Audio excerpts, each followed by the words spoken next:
स्वागत है आपका हमारे चैनल KTV स्टोरी में, जहां आपको सुनने मिलती है दिलचस्प तिलिस्मी जादुई कहानियां। अगर आप चैनल पर नए हैं तो चैनल को सब्सक्राइब करें। कहानी पसंद आए तो वीडियो को लाइक करें। दोस्तों, आपसे निवेदन है कि अगर आपके पास भी ऐसी ही दिलचस्प और मज़ेदार कहानियां हैं तो आप हमें ईमेल के जरिए भेज सकते हैं। ईमेल का लिंक डिस्क्रिप्शन बॉक्स में मिल जाएगा। आप सभी का बहुत बहुत धन्यवाद। तो चलिए शुरू करते हैं आज की कहानी। एक बार की बात है कि कीमा बंदर और पापा शार्क बहुत गहरे दोस्त बन गए। बंदर तो एक बहुत बड़ी कोयू के पेड़ पर रहता था जो समुद्र के किनारे ही उगा हुआ था। उसकी कुछ शाखें जमीन की तरफ थी और कुछ शाखें समुद्र के ऊपर थी, और पापा शार्क समुद्र में रहता था। शार्क के किनारे पहुंचते ही बंदर जमीन पर कूद गया और जल्दी से पेड़ पर चढ़ गया। वहां से वह बोला, शार्क पापा, मेरा इंतजार करो, मैं जरा अपना कलेजा ले लूं, फिर चलते हैं। जब वह पेड़ पर काफी ऊंची टहनियों पर पहुंच गया तो वहां जाकर वह चुपचाप शांति से बैठ गया। शार्क बेचारा काफी देर तक इंतजार करता रहा, फिर बोला, कीमा भाई आओ चलें। पर कीमा बंदर चुपचाप वहीं बैठा रहा। शार्क ने फिर कीमा को आवाज लगाई, पर इस बार बंदर बोला, कहां? मेरे घर। कीमा बंदर चिल्लाया, क्या तुम पागल हो? शार्क ने पूछा। क्यों? मैं पागल क्यों हूं? बंदर बोला, क्या तुमने मुझे धोबी की गद्दी समझ रखा है? शार्क ने पूछा। धोबी की गद्दी में क्या खास बात है भाई? बंदर बोला, उसकी खासियत यह है कि न तो उसके कलेजा होता है और न ही उसके कान होते हैं। अब शार्क अपनी उत्सुकता नहीं रोक पाया। उसने बंदर से उस धोबी की गद्दी की कहानी सुनाने के लिए कहा, जिसके न तो कलेजा था और न कान थे। बंदर ने शार्क को धोबी की गद्दी की कहानी कुछ ऐसे सुनाई। धोबी की गद्दी की कहानी। एक धोबी के पास एक गद्दी थी। उसका नाम कोड़ा था। वह धोबी अपनी गद्दी को बहुत प्यार करता था, पर किसी वजह से वह गद्दी घर से भाग गई और जंगल चली गई। वहां जाकर कोई काम न होने की वजह से वह सुस्ती की जिंदगी बिताने लगी, और सुस्ती की जिंदगी बिताने की वजह से वह बहुत मोटी भी हो गई। एक दिन सूंघ घोड़ा नाम का बड़ा खरगोश जंगल में घूमते घूमते कोड़ा गद्दी के पास से गुजरा। अब बड़ा खरगोश तो बहुत ही चालाक जानवर होता है। अगर तुम ध्यान से देखो तो उसका मुंह हमेशा चलता ही रहता है। ऐसा लगता है जैसे वह हमेशा अपने आप से हर तरीके की बातें करता रहता है। सो जब सूंघ घोड़ा बड़े खरगोश ने कोड़ा गद्दी को देखा तो सोचा, ओह, यह गद्दी तो बहुत मोटी है, इसमें से तो हमको बहुत सारा मांस मिलेगा। तो अब वह खुद तो गद्दी को मार नहीं सकता था, सो वह तुरंत ही सिम्बा शेर के पास गया। सिम्बा शेर काफी बीमार था और बेचारा अभी पूरी तरह से ठीक भी नहीं हो पाया था, सो काफी कमजोर भी था। वह शिकार के लिए भी नहीं जा सकता था और वह भूखा भी बहुत था। सूंघ घोड़ा बड़ा खरगोश उससे बोला, मैं कल तुम्हारे लिए काफी मांस ला सकता हूँ, जो हम दोनों के लिए काफी से भी ज्यादा होगा, पर तुमको उस शिकार को मारना पड़ेगा। सिम्बा शेर बोला, दोस्त, ये तो बड़ी अच्छी बात है, ठीक है, तुम उसे लेकर आओ, फिर मैं देखता हूँ। यह सुनकर सूंघ घोड़ा बड़ा खरगोश तुरंत ही जंगल में भाग गया। वह गद्दी के पास पहुंचा और उससे बोला, ओ मिस कोड़ा, मुझे तुम्हारा हाथ मारने के लिए तुम्हारे पास भेजा गया है। कोड़ा गद्दी ने पूछा, किसने भेजा है तुम्हें? किसने मांगा है मेरा हाथ? सिम्बा शेर ने। यह सुनकर तो गद्दी बहुत ही खुश हो गई। वह बोली, ओह, यह तो बहुत ही अच्छा रिश्ता है, चलो जल्दी चलें। सो दोनों शेर के घर आ पहुंचे। शेर ने उनको प्रेम से अंदर बुलाया और बैठाया।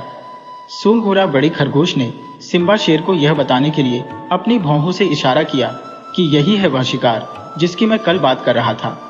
मैं बाहर जाता हूं और मैं वही इंतजार करता हूं। फिर उसने पोड़ा से कहा, मिस पोड़ा, मुझे थोड़ा काम है, वह काम करके मैं अभी वापस आता हूं। तब तक तुम अपने होने वाले पति के पास बैठकर गपशप करो। और यह कहकर वह बड़ा खरगोश वहां से बाहर भाग गया। जैसे ही बड़ा खरगोश बाहर गया, शेर गद्दी के ऊपर कूद पड़ा। दोनों में बहुत जोर की लड़ाई हुई। गद्दी ने शेर को बहुत जोर से मारा। शेर उस समय बहुत कमजोर था। काफी कोशिशों के बाद भी शेर गद्दी को न मार सका, और वह गद्दी शेर को नीचे पटक कर जंगल में अपने घर भाग गई। थोड़ी ही देर में बाहर से बड़ा खरगोश आ गया और शेर से पूछा, सिम्बा शेर जी, क्या हुआ? क्या तुमने उस गद्दी को मार दिया? शेर बोला, नहीं, मैं उसको नहीं मार सका, बल्कि वह मुझे ठोकर मारकर चली गई।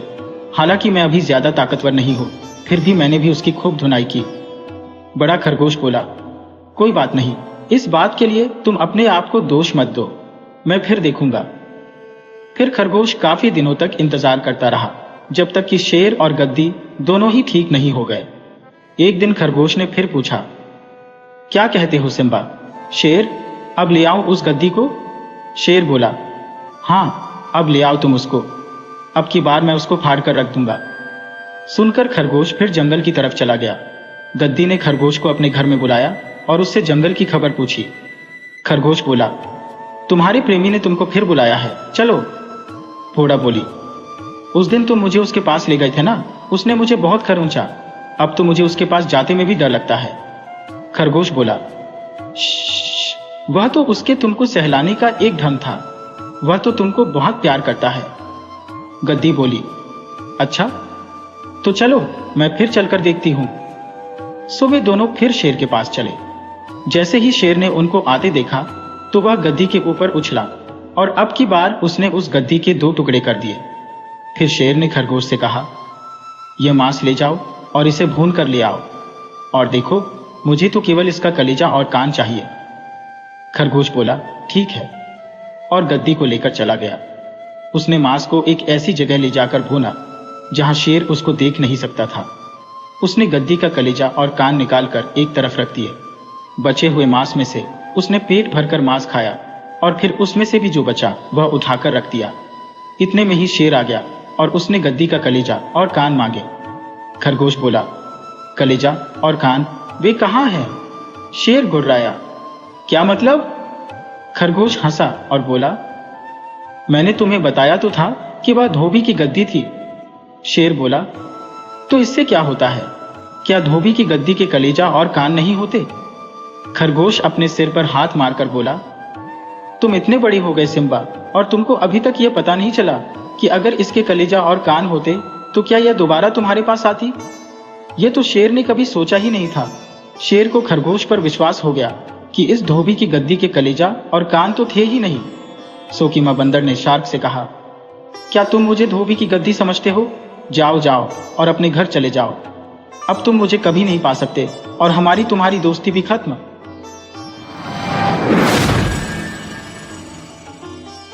एक समय एक गांव में एक धनी किसान रहता था। उसके 3 पुत्र थे, विजय सिपाही, तारा वणिक, सुमंत मूर्ख। गूंगी बहरी मनोरमा नाम की एक कुंवारी कन्या भी थी। विजय तो जाकर किसी राजा की सेना में भर्ती हो गया। तारा ने किसी प्रसिद्ध नगर में सौदागरी की कोठी खोल ली। मूर्ख, समुंत और मनोरमा माता पिता के पास रहकर खेती का काम करने लगे। विजय ने सेना में ऊंची पदवी प्राप्त करके एक इलाका मोल ले लिया और एक मालदार पुरुष की कन्या से विवाह कर लिया। उसकी आमदनी का कुछ ठिकाना न था, परंतु फिर भी कुछ न बचता था। विजय एक समय इलाके पर पहुंचकर किसानों से बटाई मांगने लगा। किसान बोले कि महाराज, हमारे पास न बैल है, न हल, न बीज। बटाई कहां से दें? पहले ये सामग्री जमा कर दो, फिर आपको इलाके से बहुत अच्छी आमदनी होने लगेगी। यह सुनकर विजय अपने पिता के पास पहुंचा और बोला, पिताजी, इतना धनी होने पर भी आपने मेरी कुछ सहायता नहीं की। मैंने सेना में काम किया और राजा को प्रसन्न कर एक इलाका मोल लिया। उसके बंधन के लिए धन की जरूरत है। मैं तीसरे भाग का हिस्सेदार हूं, इसलिए मेरा भाग मुझे दे दीजिए कि अपना इलाका ठीक करो। पिता, भला मैं पूछता हूं कि तुमने नौकरी पर रहते हुए कभी कुछ धन भी भेजा? सब काम सुमंत करता है। मेरी समझ में तुम्हें तीसरा भाग देना सुमंत और मनोरमा के साथ अन्याय करना है। विजय, सुमंत तो मूर्ख है, मनोरमा गूंगी और बहरी है, उन्हें धन का क्या काम है? वे धन से क्या लाभ उठा सकते हैं? पिता, अच्छा, सुमंत से पूछ लो। पिता के पूछने पर सुमंत ने प्रसन्नता पूर्वक यही कहा कि विजय को उसका तीसरा भाग दे देना चाहिए। विजय तीसरा भाग लेकर राजा के पास चला गया। तारा ने भी व्यापार में बहुत धन संचय करके एक धनी पुरुष की पुत्री से विवाह किया, परंतु धन की लालसा फिर भी बनी रही। वह भी पिता के पास आकर तीसरा भाग मांगने लगा। पिता, मैं तुम्हें एक कौड़ी भी देना नहीं चाहता। विचारो तो, तुमने सौदागरी की कोठी खोलकर इतना धन इकट्ठा किया, कभी पिता को भी पूछा? यहां जो कुछ है सब सुमंत की कमाई का फल है। उसका पेट काटकर तुम्हें दे देना अनुचित है। तारा, मूर्ख सुमंत को धन लेकर करना ही क्या है? आपके विचार में सुमंत जैसे मूर्ख से कोई भी पुरुष अपनी कन्या ब्याह देगा? कदापि नहीं। रही मनोरमा, वह गूंगी और बहरी है, मैं सुमंत से पूछ लेता हूँ कि वह क्या कहता है। तारा के पूछने पर सुमंत ने तीसरा भाग देना तुरंत स्वीकार कर लिया और तारा भी अपना भाग लेकर चंपत हुआ। सुमंत के पास जो कुछ सामान बच रहा उसी से खेती का काम करके माता पिता की सेवा करने लगा। यह कौतुक देखकर अधर्म बड़ा दुखी हुआ कि भाइयों ने परिधि सहित धन बांट लिया। जूती पैजार कुछ भी न हुई। 3 भूतों को बुलाकर कहने लगा, देखो विजय, तारा, सुमंत 3 भाई हैं। धन बांटते समय उन्हें आपस में झगड़ा करना उचित था, परंतु मूर्ख सुमंत ने सब काम बिगाड़ डाला। उसी की मूर्ता से तीनों भाई आनंद से जीवन व्यतीत कर रहे हैं। तुम जाओ और एक एक के पीछे पड़कर ऐसा उत्पात मचाओ कि सबके सब आपस में लड़ मरे। देखना, बड़ी चतुराई से काम करना। तीनों भूतः धमारवतार, जो तीनों को आपस में लड़ा कर मार न डाला तो हमारा नाम अधर्मराज के भूत ही नहीं, अधर्म। वाह वाह, शाबाश। जाओ, मगर जो बिना काम पूरा किए लौटे तो खाल खींच लूंगा, इतना समझ लो। तीनों भूत चलकर एक झील के किनारे बैठ गए और यह निश्चय किया कि कौन कौन किस किस भाई के पीछे लगे, और साथ ही नियम बांध दिया कि जिस भूत का कार्य पहले समाप्त हो जाए वह तुरंत दूसरे भूतों की सहायता करे। कुछ दिन पीछे वे तीनों फिर उसी झील पर जमा हुए और अपनी अपनी कथा कहने लगे। पहला, भाई साहब, मेरा काम तो बन गया। विजय भागकर पिता की शरण लेने के सिवाय अब और कुछ नहीं कर सकता। दूसरा, बताओ तो उसे कैसे फांसा। पहला, मैंने विजय को इतना घमंडी बना दिया कि वह एक दिन राजा से कहने लगा कि महाराज, यदि आप मुझे सेनापति की पदवी पर नियत कर दें तो मैं आपको सारे जगत का चक्रवर्ती राजा बना दूं। राजा ने उसे तुरंत सेनापति बनाकर आज्ञा दी कि लंका के राजा को पराजित कर दो। बस फिर क्या था, लगी युद्ध की तैयारियां होने। लड़ाई छिड़ने से एक रात पहले मैंने विजय का सारा बारूद गीला कर दिया। उधर लंका के राजा के लिए घास के अनगिनत सिपाही बना दिए। दोनों सेनाओं के सम्मुख होने पर विजय के सिपाहियों ने घास के बने हुए अनंत योद्धाओं को देखा तो उनके छक्के छोड़ गए। विजय ने गोले फेंकने का हुक्म दिया। बारूद गीली हो ही चुकी थी, तोपें आग कहां से देती। फल यह हुआ कि विजय की सेना को भागना ही पड़ा। राजा ने क्रोध करके उसका बड़ा अपमान किया, उसका इलाका छिन गया। इस समय वह बंदी खाने में कैद है। बस केवल यह काम शेष रह गया कि उसे बंदी खाने से निकालकर उसको पिता के घर पहुंचा दूं। फिर छुट्टी है, जो चाहे उसकी सहायता के लिए तैयार हूं। दूसरा, मेरा कार्य भी सिद्ध हो गया है, तुम्हारी सहायता की कोई आवश्यकता नहीं। तारा को पहले तो मोटा करके आलसी बनाया, फिर इतना लोभी बना दिया कि वह संसार भर का माल ले लेकर कोठरी भरने लगा। उसकी खरीद अभी तक जारी है। उसका सब धन खर्च हो गया और अब उधार रुपया लेकर माल ले रहा है। 1 सप्ताह में उसका सब माल सत्यानाश कर दूंगा और तब उसे सिवाय पिता की शरण जाने के और कोई उपाय न रहेगा। तीसरा, भाई, हमारा हाल तो बड़ा पतला है। पहले मैंने सुमंत के पीने के पानी में पेट में दर्द उत्पन्न करने वाली बूटी मिलाई, फिर खेत में जाकर धरती को ऐसा कड़ा कर दिया कि उस पर हल न चल सके। मैं समझता था कि पीड़ा के कारण वह खेत बाहने न आएगा, परंतु वह तो बड़ा ही मोह है। आया और हल चलाने लगा। हाय हाय करता जाता था, परंतु हल हाथ से न छोड़ता था। मैंने हल तोड़ दिया। वह घर जाकर दूसरा ले आया। मैंने धरती में घुसकर हल की आनी पकड़ ली। उसने ऐसा धक्का मारा कि मेरे हाथ कटते कटते बचे।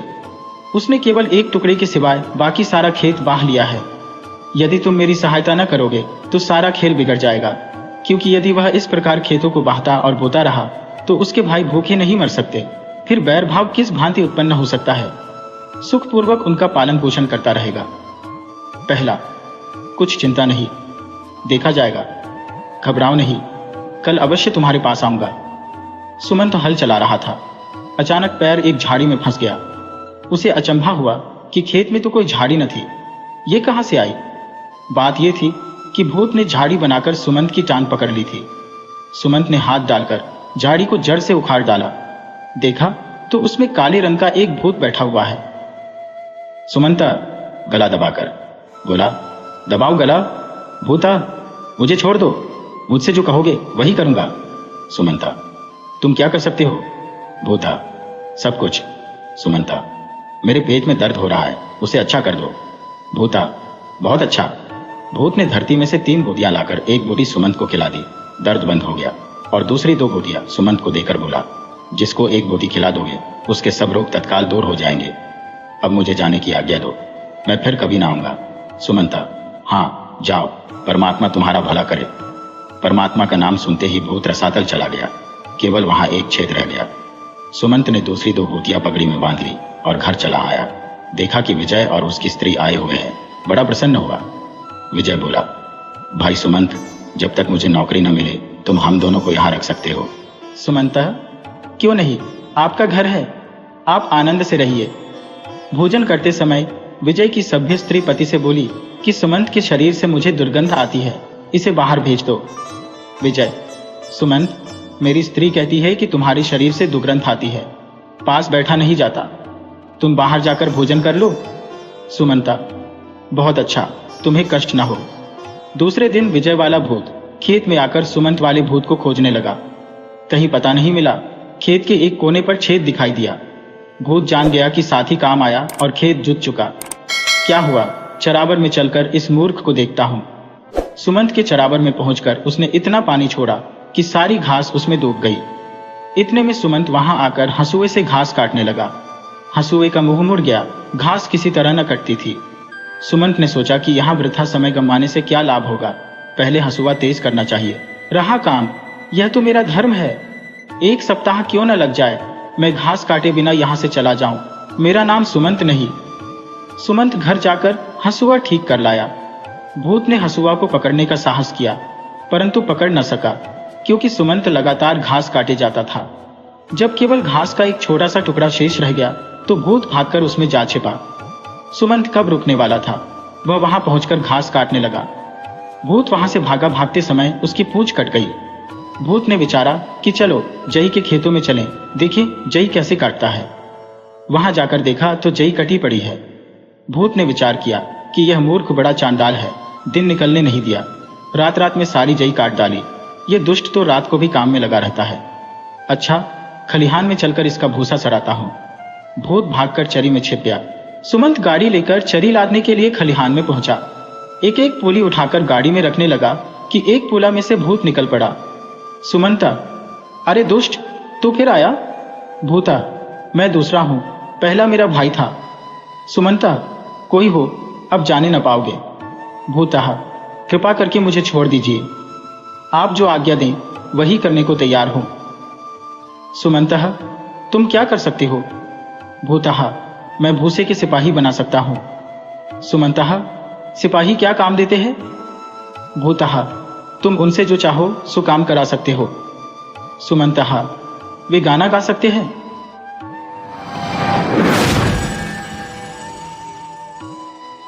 धर्म सिंह नामी राजपूत राजपूताना की सेना में एक अफसर था। एक दिन माता की पत्री आई कि मैं बोही होती जाती हूँ, मरने से पहले एक बार तुम्हें देखने की अभिलाषा है। यहाँ आकर मुझे विदा कर आशीर्वाद लो और क्रियाकर्म करके आनंद पूर्वक नौकरी पर लौट जाना। तुम्हारे वास्ते मैंने एक कन्या खोज रखी है, वह बड़ी बुद्धिमती और धनवान है। यदि तुम्हें भय तो उससे विवाह करके सुखपूर्वक घर ही पर रहना। उसने सोचा, ठीक है, माता दिनों दिन दुर्बल होती जा रही है, संभव है कि फिर मैं उसके दर्शन न कर सकूं, इस कारण चलना ही ठीक है।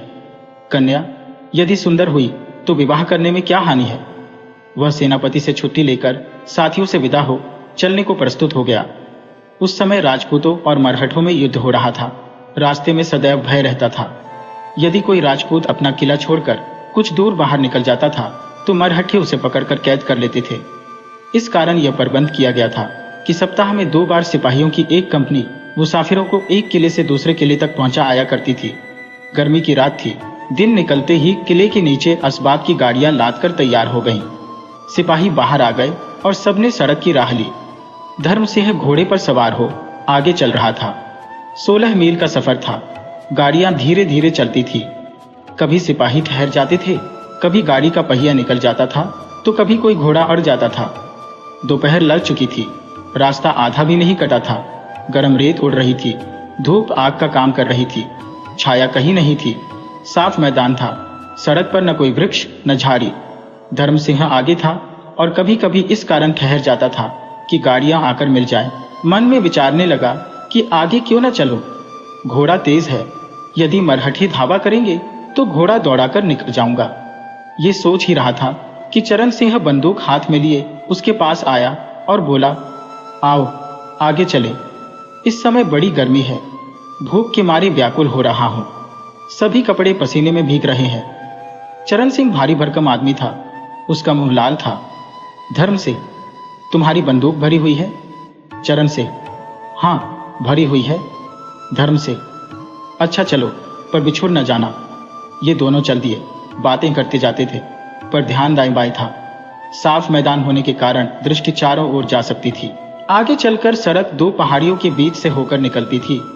धर्म सिंह, उस पहाड़ी पर छककर चारों ओर देख लेना उचित है, ऐसा न हो कि अचानक महरट्ठे कहीं से आकर हमें पकड़ लें। चरण सिंह, अजी चले भी चलो। धर्म सिंह, नहीं, आप यहां ठहरिए, मैं जाकर देख आता हूं। धर्म सिंह ने घोड़ा पहाड़ी की ओर फेर दिया। घोड़ा शिकारी था, उसे पक्षी की भांति ले उड़ा। वह अभी पहाड़ी की चोटी पर नहीं पहुंचा था कि 100 कदम आगे 30 मरहट्ठे दिखाई पड़े। धर्म सिंह लौट पड़ा, परंतु मरहट्ठों ने उसे देख लिया और बंदूकें संभालकर घोड़े दौड़ा उस पर लपके। धर्म सिंह बेतहाशा नीचे उतरा और चरण सिंह को पुकार कर कहने लगा, बंदूकें तैयार रखो, और घोड़े से बोला, प्यारे अब समय है, देखना ठोकर न खाना, नहीं तो झगड़ा समाप्त हो जाएगा। एक बार बंदूक ले लेने दे, फिर मैं किसी के बांधने का नहीं। उधर चरण सिंह मरहट्ठों को देखकर घोड़े को चाबुक मार ऐसा भागा कि गर्दे में घोड़े की पूंछ ही पूंछ दिखाई दी, और कुछ नहीं। धर्म सिंह ने देखा कि बचने की आशा नहीं है, खाली तलवार से क्या बनेगा। वह किले की ओर भाग निकला, परंतु 6 मरहट्ठे उस पर टूट पड़े। धर्म सिंह का घोड़ा तेज था, पर उनके घोड़े उससे भी तेज थे। इस पर यह बात हुई कि वे सामने से आ रहे थे। धर्म सिंह चाहता था कि घोड़े की बाग मोड़कर उसे दूसरे रास्ते पर डाल दे, परंतु घोड़ा इतना तेज जा रहा था कि रुक नहीं सका। सीधा मरहट्ठों से जा टकराया। सजे घोड़े पर सवार बंदूक उठाए लाल दानी वाला एक मरहट्ठा दांत निकालता हुआ उसकी ओर लपका। धर्म सिंह ने कहा कि मैं इन दुष्टों को भली भांति जानता हूं, यदि वे मुझे जीता पकड़ लेंगे तो किसी कंधरा में फेंक कर कोड़े मारा करेंगे, इसलिए या तो आगे निकलो, नहीं तो तलवार से एक दो को एर कर दो। मरना अच्छा है, कैद होना ठीक नहीं। धर्म सिंह और मरहट्ठों में 10 हाथ का ही अंतर रह गया था कि पीछे से गोली चली। धर्म सिंह का घोड़ा घायल होकर गिरा और वह भी उसके साथ ही धरती पर आ रहा। धर्म सिंह उठना चाहता था कि 2 मरहट्ठे आकर उसकी मुस्कें कसने लगे। धर्म सिंह ने धक्का देकर उन्हें दूर गिरा दिया, परंतु दूसरों ने आकर बंदूक के कुंदों से उसे मारना शुरू किया और वह घायल होकर फिर पृथ्वी पर गिर पड़ा। मरहट्ठों ने उसकी मुस्कें कस ली, कपड़े फाड़ दिए, रुपया पैसा सब छीन लिया। धर्म सिंह ने देखा कि घोड़ा जहां गिरा था वहीं पड़ा है। एक मरहट्ठे ने पास जाकर जीन उतारनी चाहिए। घोड़े के सिर में एक छेद हो गया था, उसमें से काला रक्त बह रहा था। 2 हाथ इधर उधर की धरती कीचड़ हो गई थी। घोड़ा चित्त पड़ा, हवा में पैर पटक रहा था। मरहट्ठे ने गले पर तलवार फेंक दी, घोड़ा मर गया। उसने जीन उतार ली। लाल दानी वाला मरहट्ठा घोड़े पर सवार हो गया। दूसरों ने धर्म सिंह को उसके पीछे बिठाकर उसे उसकी कमर से बांध दिया और जंगल का रास्ता लिया। धर्म सिंह का बुरा हाल था, मस्तक फटा था, लहू बहकर आंखों पर जम गया था। उसको के मारे कंधा फटा जाता था, वह हिल नहीं सकता था। उसका सिर बार बार मरहट्ठे की पीठ से टकराता था। मरहट्ठे पहाड़ियों पर ऊपर नीचे होते हुए एक नदी पर पहुंचे। उसे पार करके एक घाटी मिली। धर्म सिंह यह जानना चाहता था कि वे किधर जा रही है, परंतु उसके नेत्र बंद थे, वह कुछ न कुछ देख सका। शाम होने लगी। मरहट्ठे दूसरी नदी पार करके एक पथरीली पहाड़ी पर छा गए। यहाँ धुआं और कुत्तों का भौंकना सुनाई दिया, मानो कोई बस्ती है। थोड़ी देर चलकर गांव आ गया। मरहट्ठों ने गांव छोड़ दिया। धर्म सिंह को एक और धरती पर बिठा दिया। बालक आकर उस पर पत्थर फेंकने लगे, परंतु एक मरहट्ठे ने उन्हें वहां से भगा दिया। लाल दाढ़ी वाले ने एक सेवक को बुलाया। वह दुबला पतला आदमी फटा हुआ कुर्ता पहने था। मरहट्ठे ने उससे कुछ कहा, वह जाकर बेड़ी उठा लाया। मरहट्ठों ने धर्म सिंह की मुस्कें खोलकर उसके पांव में बेड़ी डाल दी और उसे कोठरी में कैद करके ताला लगा दिया। उस रात धर्म सिंह जरा भी नहीं सोया। गर्मी की ऋतु में रातें छोटी होती हैं। शीघ्र प्रातःकाल हो गया। दीवार में एक झरोखा था, उसी से अंदर उजाला आ रहा था। झरोखे के द्वारा धर्म सिंह ने देखा कि पहाड़ी के नीचे एक सड़क उतरी है। दाईं ओर एक मरहट्ठे का झोपड़ा है, उसके सामने 2 पेड़ हैं। द्वार पर एक काला कुत्ता बैठा हुआ है, पास एक बकरी और उसके बच्चे पूंछ हिलाते फिर रहे हैं। एक स्त्री चमकीले रंग की साड़ी पहने, पानी की गागर सिर पर धरे हुए एक बालक की उंगली पकड़े झोपड़े की ओर आ रही है। वह अंदर गई कि लाल दानी वाला मरहठा रेशमी कपड़े पहने, चांदी की मुट्ठी की तलवार लटकाए हुए बाहर आया और सेवक से कुछ बात करके चल दिया। फिर 2 बालक घोड़ों को पानी पिलाकर लौटते हुए दिखाई पड़े। इतने में कुछ बालक कोठरी के निकट आकर झरोखे में टहनियां डालने लगे। प्यास के मारे धर्म सिंह का कंठ सूखा जाता था। उसने उन्हें पुकारा, परंतु वे भाग गए। इतने में किसी ने कोठरी का ताला खोला। लाल दाढ़ी वाला मरहठा भीतर आया। उसके साथ एक नाटा पुरुष था। उसका सांवला रंग, निर्मल काले नेत्र, गोल कपोल, कतरी हुई महीन दाढ़ी थी। वह प्रसन्न मुख हंसोर था। यह पुरुष लाल दाढ़ी वाले मरहठे से बहुत ब्याह वस्त्र पहने हुए था। सुनहरी गोत लगी हुई नीले रंग की रेशमी अचकन थी। चांदी के म्यान वाली तलवार, कलाबत्तू का जूता था। लाल दाढ़ी वाला मरहठा कुछ बड़बड़ाता धर्म सिंह को कनखियों से देखता द्वार पर खड़ा रहा। सांवला पुरुष आकर धर्म सिंह के पास बैठ गया और आंखें मटकाकर जल्दी जल्दी अपनी मातृभाषा में कहने लगा, बड़ा अच्छा राजपूत है। धर्म सिंह ने एक अक्षर भी न समझा। हाँ, पानी मांगा। सांवला पुरुष हंसा। तब धर्म ने होठ और हाथों के संकेत से जताया कि मुझे प्यास लगी है। सांवले पुरुष ने पुकारा, सुशीला। एक छोटी सी कन्या दौड़ती हुई भीतर आई। 13 वर्ष की अवस्था, सामल्ला रंग, दुबली पतली, नेत्र काले और रसीले, सुंदर बदन, नीली साड़ी, गले में स्वर्ण हार पहने हुए। सांवले पुरुष की पुत्री मालूम पड़ती थी। पिता की आज्ञा पाकर वह पानी का एक लोटा ले आई और धर्मसिंह को भौचक्की होकर देखने लगी कि वह कोई वंचर है। फिर खाली लोटा लेकर सुशीला ने ऐसी छलांग मारी कि सांवला पुरुष हंस पड़ा। तब पिता के कहने से कुछ रोटी ले आई। इसके पीछे वे सब बाहर चले गए और कोठरी का ताला बंद कर दिया। कुछ देर पीछे एक सेवक आकर मराठी में कुछ कहने लगा। धर्म ने समझा कि कहीं चलने को कहता है। वह उसके पीछे हो लिया। बैरी के कारण लंगड़ाकर चलता था। बाहर आकर धर्म ने देखा कि 10 घरों का एक गांव है। एक घर के सामने 3 लड़के 3 घोड़े पकड़े खड़े हैं। सांवला पुरुष बाहर आया और धर्म को भीतर आने को कहा। धर्म भीतर चला गया। देखो कि मकान स्वच्छ है, गोबरी फिरी हुई है। सामने की दीवार को आगे गद्दा बिछा हुआ है, तकिए लगे हुए हैं। दाई बाई दीवारों पर पर्दे गिरे हुए हैं। उन पर चांदी के काम की बंदूकें, पिस्तौलें और तलवारें लटकी हुई है। गद्दी पर 5 मरहट्ठे बैठे हैं। एक सांवला पुरुष, दूसरा लाल दानी वाला और 3 अतिथि, सब भोजन कर रहे हैं। धर्म सिंह धरती पर बैठ गया। भोजन से निश्चिंत होकर एक मरहठा बोला, देखो राजपूत, तुम्हें दयाराम ने पकड़ा है। सांवले पुरुष की ओर उंगली करके, और संपतराव के हाथ बेच डाला है। अतएव अब संपतराव तुम्हारा स्वामी है। धर्म सिंह कुछ न बोला। संपतराव हंसने लगा। मरहठा, वही यह कहता है कि तुम घर से रुपये मनवा लो, दंड दे देने पर तुमको छोड़ दिया जाएगा। धर्म सिंह, कितने रुपए? मरहठा, 3000। धर्म सिंह, मैं 3000 नहीं दे सकता। मरहठा, कितना दे सकते हो? धर्म सिंह, 500। ये सुनकर मरहट्ठे सिर पिटाए। संपतराव दयाराम से तकरार करने लगा और इतनी जल्दी जल्दी बोलने लगा कि उसके मुंह से झाग निकल आया। दयाराम ने आंखें नीची कर ली। थोड़ी देर में मरहट्ठे शांत हुए और फिर मोलतोल करने लगे। एक मरहट्ठी ने कहा, 500 रुपये से काम नहीं चल सकता। दयाराम को संपतराव का रुपया देना है। 500 रुपये में तो संपतराव ने तुम्हें मोल ही लिया है। 3000 से कम नहीं हो सकता। यदि रुपया न मंगाओगे तो तुम्हें कोड़े मारे जाएंगे। धर्म ने सोचा कि जितना डरोगे यह दुष्ट उतना ही डराएंगे। वह खड़ा होकर बोला, इस भल्ले मानुष से कह दो कि यदि मुझे कोड़ों का भय दिखाएगा तो मैं घर वालों को कुछ नहीं लिखूंगा। मैं तुम चांडालों से नहीं डरता। संपतराव, अच्छा 1000 मंगाओ। धर्म सिंह, 500 से 1 कौड़ी ज्यादा नहीं। यदि तुम मुझे मार डालोगे तो इस 500 से भी हाथ धो बैठोगे। ये सुनकर मरहठे आपस में सलाह करने लगे। इतने में एक सेवक एक मनुष्य को लिए हुए भीतर आया।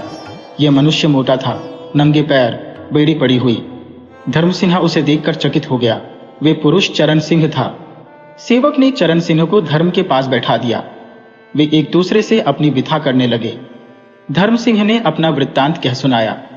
चरण सिंह बोला, मेरा घोड़ा अड़ गया, बंदूक रंजक चाट गई और संपतराव ने मुझे पकड़ लिया।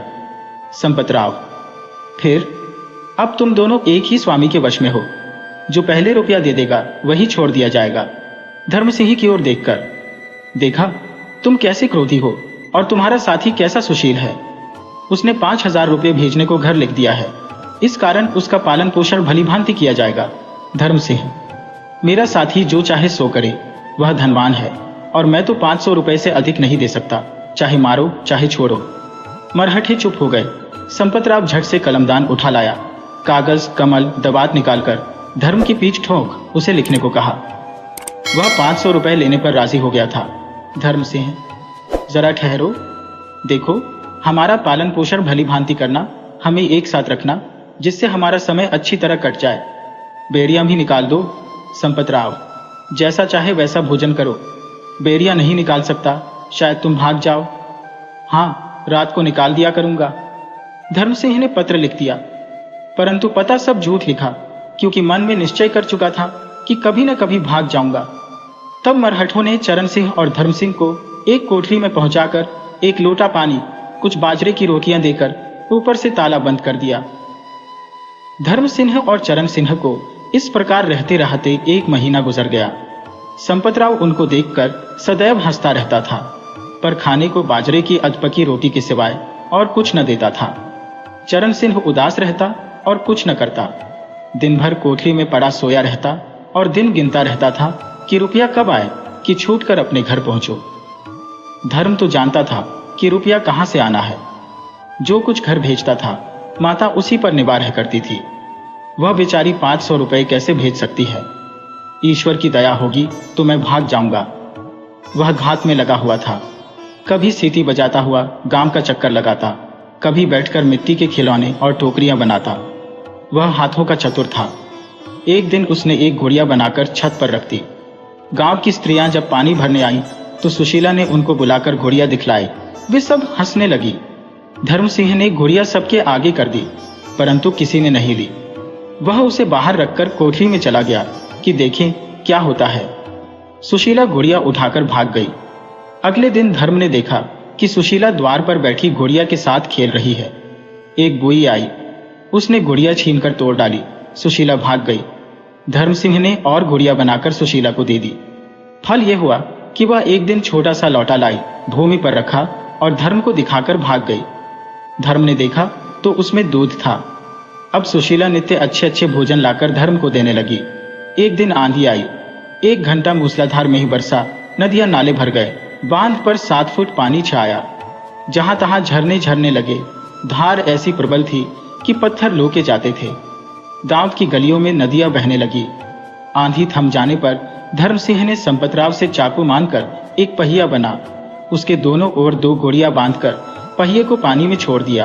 वह पानी के बल से चलने लगा। सारा गांव इकट्ठा हो गया और घोड़ियों को नाचते देखकर तालियां बजाने लगा। संपतराव के पास एक पुरानी बिगड़ी हुई घड़ी पड़ी थी। धर्म सिंह ने उसे ठीक कर दिया। उसके पीछे और लोग अपने घंटे, पिस्तौल, घड़ियां ला लाकर धर्म से ठीक कराने लगे। इस कारण संपतराव ने प्रसन्न होकर धर्म सिंह को एक चिमटी, एक बर्मी और एक रेती दे दी। एक दिन एक मरहठा रोगी हो गया। सब लोग धर्म सिंह के पास आकर दवा दारू मांगने लगे। धर्म कुछ वैद्य तो था ही नहीं, पर उसने पानी में रेता मिलाकर कुछ मंत्र सब यारार कर कहा कि जाओ ये पानी रोगी को पिला दो। पानी पिलाने पर रोगी चंगा हो गया। धर्म के भाग्य अच्छे थे। अब बहुत से मरहठे उसके मित्र बन गए। हाँ, कुछ लोग अब भी उस पर संदेह करते थे।